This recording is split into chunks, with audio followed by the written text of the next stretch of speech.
Assalamualaikum warahmatullahi wabarakatuh. Apa kabar sobat-sobat semuanya? Oke, mari kita lanjutkan saja ceritanya. Tapi seperti biasa bantu tekan tombol like terlebih dahulu. Bab 811 Kungfu Cina. Serang banteng dari balik gunung. Di atas Grand Canyon, kawanan burung aneh itu seperti awan gelap yang menutupi langit. Tetapi pada saat ini, mereka semua berhenti menyerang.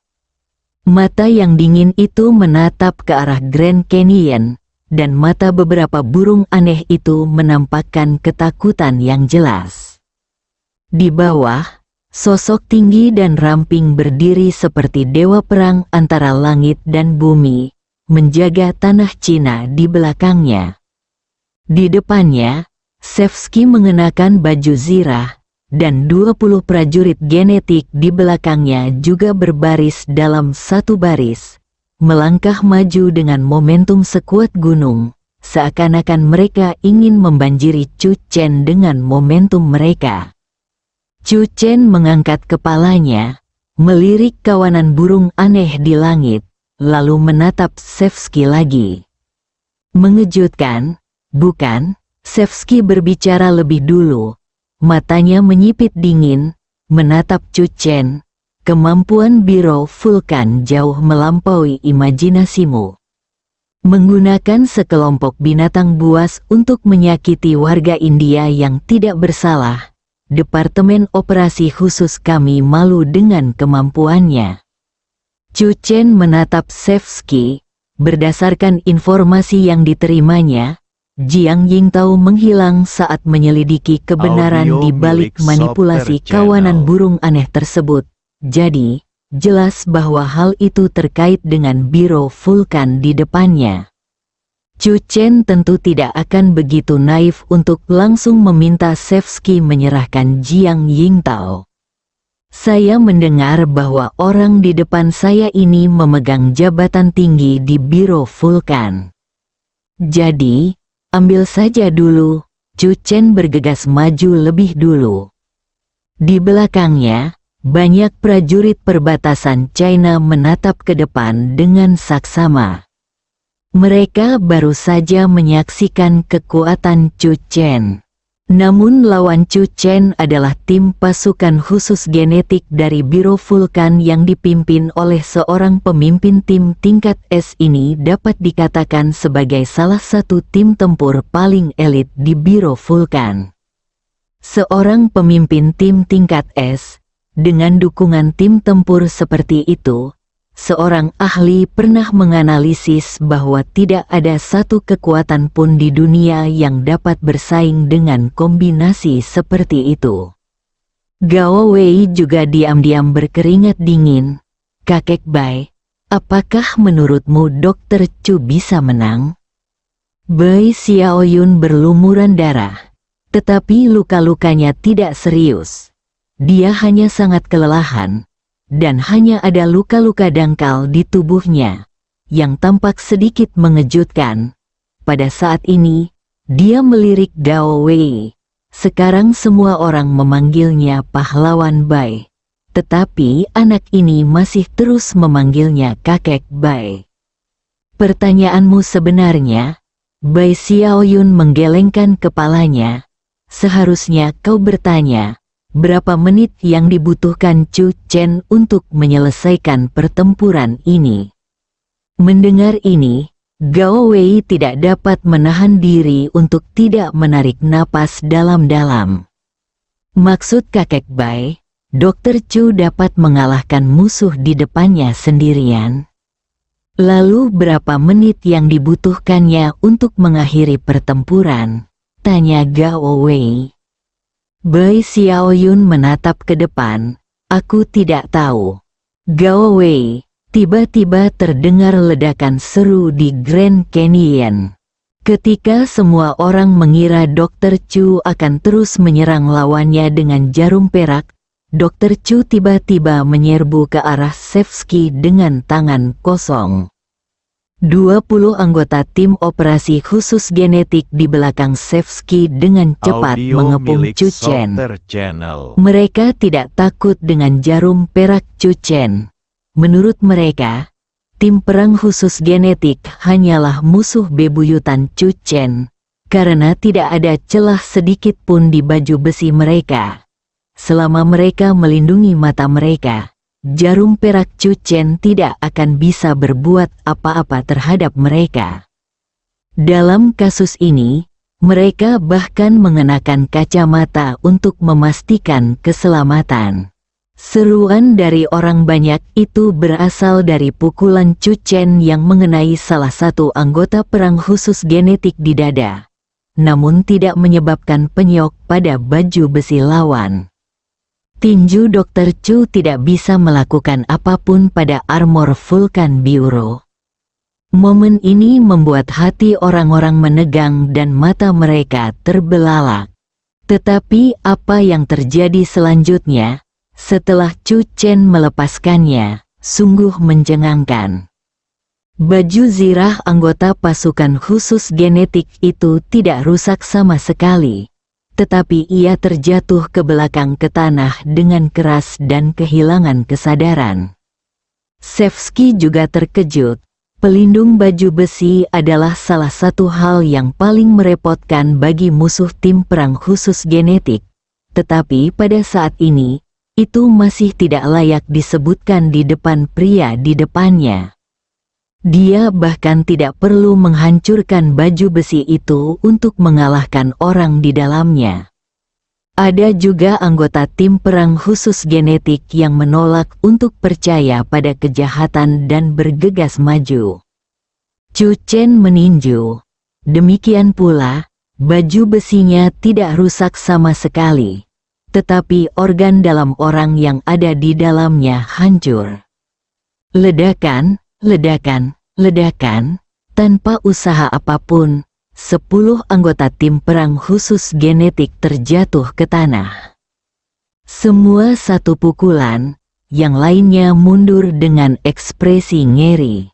Sevsky menatapnya dengan tak percaya, sihir jahat macam apa ini?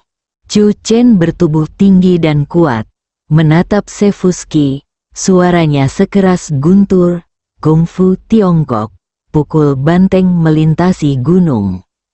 Kungfu Cina, pukul banteng dari balik gunung. Mata para prajurit di belakangnya dipenuhi kekaguman.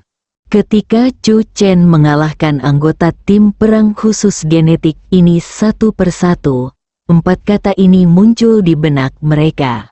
Pukul banteng dari balik gunung.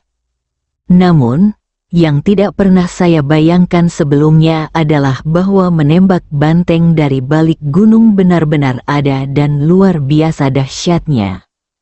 Wajah Sevsky muram, dan sosoknya secepat kilat, melancarkan serangan ganas ke arah Chu Chen.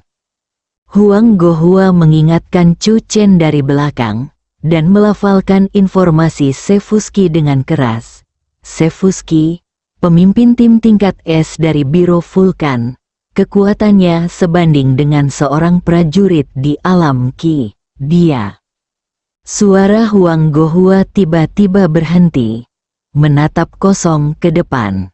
Dia awalnya mengira bahwa setelah Chu Chen membunuh 10 anggota tim perang khusus genetik dalam hitungan detik, dia akan mencapai pertarungan puncak dengan Sevsky. Tetapi yang tidak disangka-sangka adalah dalam sekejap kontak, tubuh Sevsky terlempar keluar. Ada sedikit perbedaan antara dirinya dan 10 orang sebelumnya. Meskipun Sevsky terbang keluar, ia masih memiliki napas tersisa dan berhasil menopang dirinya sendiri serta memanjat. Gao Wei tercengang. Semua prajurit Tiongkok di Grand Canyon terkejut, lalu berteriak kegirangan. Mereka tidak pernah menyangka seorang pemimpin tingkat S dari Biro Vulcan akan begitu rentan. Dengan Dr. Chu di Biro Operasi Khusus, dia adalah dewa perang negara. Setelah pertempuran malam ini, siapa yang berani menyinggung Biro Operasi Khusus dengan mudah? Audio milik Mars, Salter Channel. Mars, Mars, di Grand Canyon. Teriakan, Dewa Perang, berkumpul di sungai dan menerobos awan. Di luar Grand Canyon, banyak drone masih berusaha menerobos blokade burung-burung aneh dan memasuki ngarai. Tetapi pada akhirnya mereka gagal.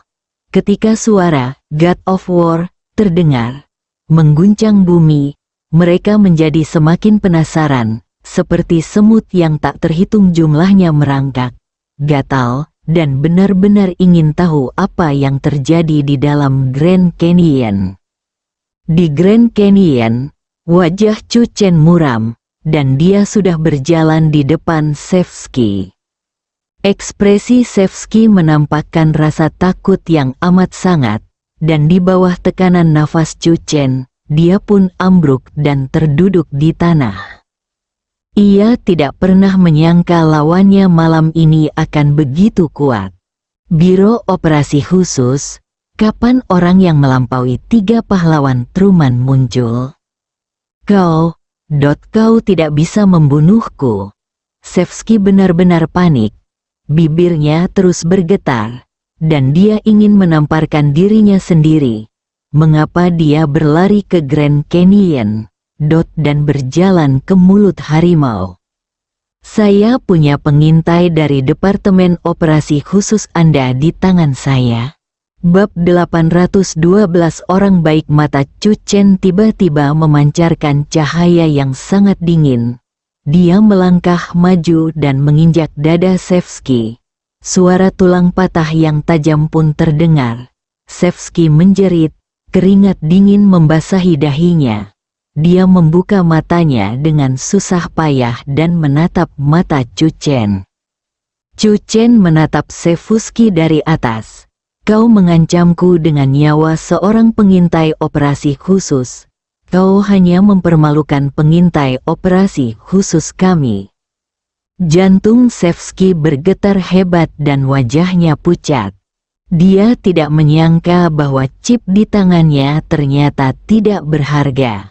Apakah pihak lain benar-benar tidak peduli sama sekali dengan kehidupan pramuka itu?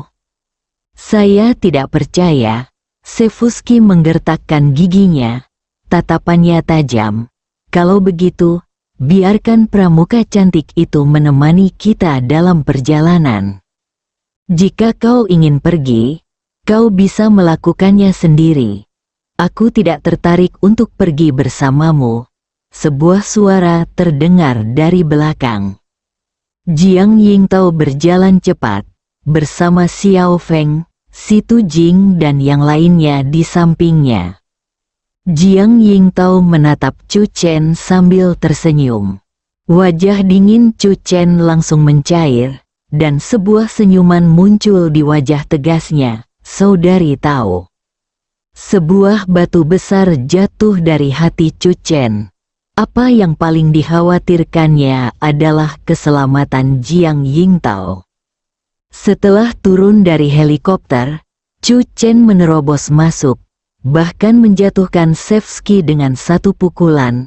Semuanya itu dilakukannya demi menyelamatkan setiap detik dan menyelamatkan Jiang Yingtao. Awalnya dia ingin menghancurkan wasiat Sevsky dan kemudian memaksanya untuk memberitahu keberadaan Jiang Yingtao. Tetapi dia tidak pernah menyangka bahwa Jiang Yingtao akan kembali sendiri. Kau, Sevsky melirik ke samping. Benar-benar tercengang. Ia tidak percaya bahwa Jiang Yingtao benar-benar bisa lepas dari tangan Mo Ang. Dia tahu karakter Mo Ang. Dia adalah pria kejam yang membunuh orang tanpa berkedip. Dia tidak akan pernah membiarkan Jiang Yingtao pergi begitu saja. Mo Ang sudah kabur bersama kawanan burung anehnya. Jiang Yingtao berkata sambil tersenyum. Aku penasaran kenapa dia tidak membunuhku. Karena aku sudah mengatakan kepadanya bahwa orang yang mengalahkanmu adalah teman baikku.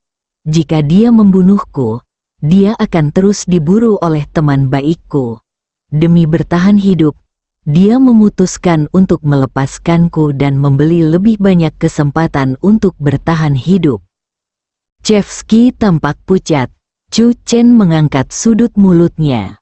Orang itu pria yang cerdas. Ini juga benar. Jika Mo Angge membunuh Jiang Yingtao sebelum pergi, Chu Chen akan memburunya kemanapun dia pergi. Untuk saat ini, kawanan burung aneh itu mundur. Jiang Yingtao aman, dan Chu Chen benar-benar tidak tertarik memburu Mo Angge. Chu Chen menundukkan kepalanya dan menatap Sevsky.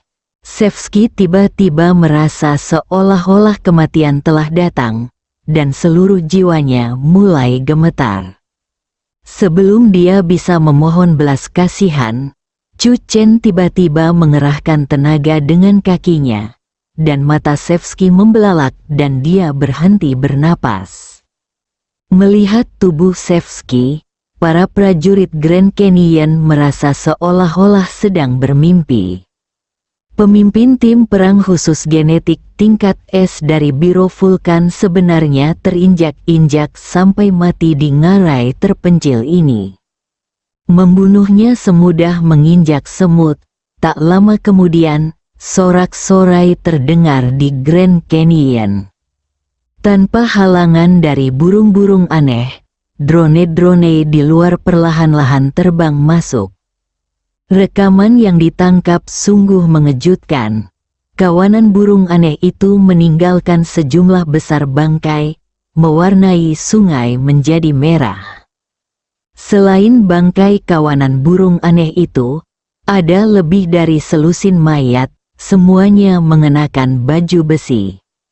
Biro Vulkan, pejuang Gen, beberapa orang berseru bahwa mereka tidak tahu bagaimana tim perang khusus genetik Biro Vulkan tiba-tiba muncul di Grand Canyon, dan ada begitu banyak korban. Termasuk Seversky, yang juga tewas dalam pertempuran itu.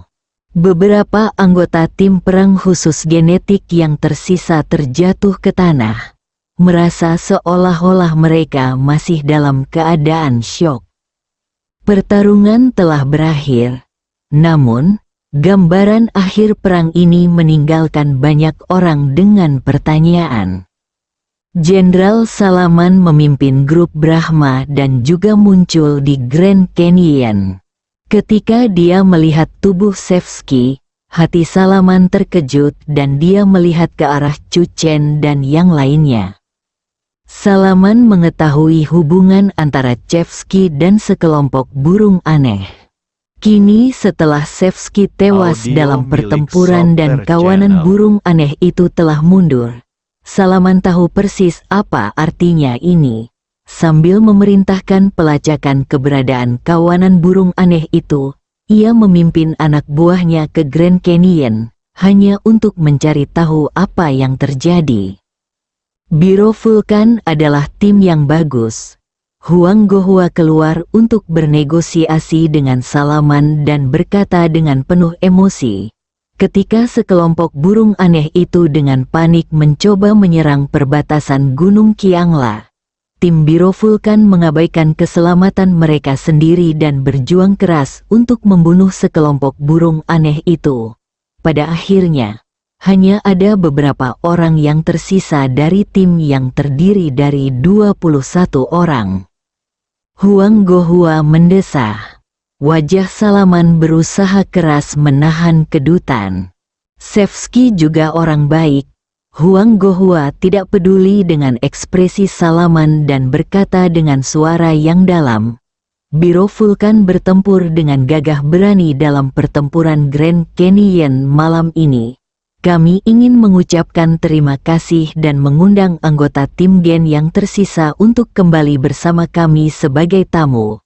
Adapun di sini, Huang Gohua membungkuk, saya ingin menyusahkan Jenderal Salaman untuk membersihkan medan perang.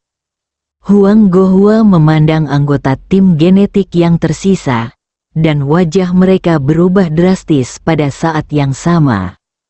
Mereka akan menjadi tawanan Biro Operasi Khusus. Beberapa orang menahan diri untuk tidak melarikan diri, karena mereka semua menyadari dalam sekejap bahwa mereka sedang menjadi sasaran. Chu Chen tersenyum, saya pikir Biro Vulkan seharusnya bersedia membantu kita. Bayangan Chu Chen menginjak Sevsky hingga tewas terlintas di benak beberapa orang secara bersamaan, dan mereka mengangguk dengan panik. Prajurit Tiongkok mulai mengungsi dari Grand Canyon.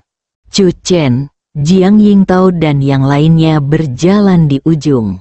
Saya telah membayangkan banyak cara untuk kembali, bahkan sebagai seorang martir yang tidak dikenal. Jiang Yingtao berkata sambil tersenyum. Tetapi saya tidak pernah berpikir bahwa sekarang, di bawah pengawasan ketat kelompok Brahma, saya akan berjalan dengan angkuh kembali bersama para tahanan dari Biro Vulkan.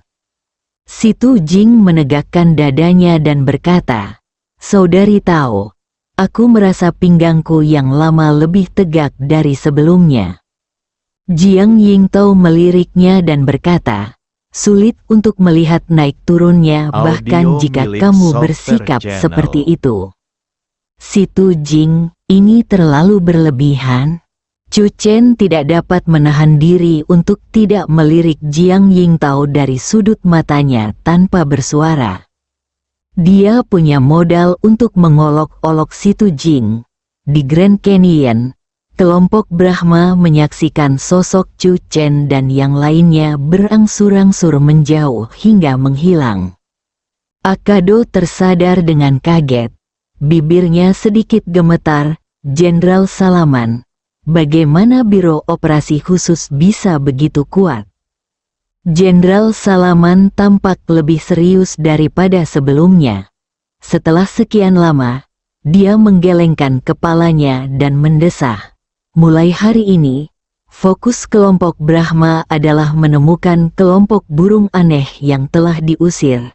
Kita tidak bisa membiarkan mereka tinggal di wilayah India. Juga, Jenderal Salaman berhenti sejenak dan melihat ke kejauhan. Beritahu para prajurit di dekat perbatasan untuk bersikap baik untuk sementara waktu dan tidak memprovokasi Tiongkok. Bersambung.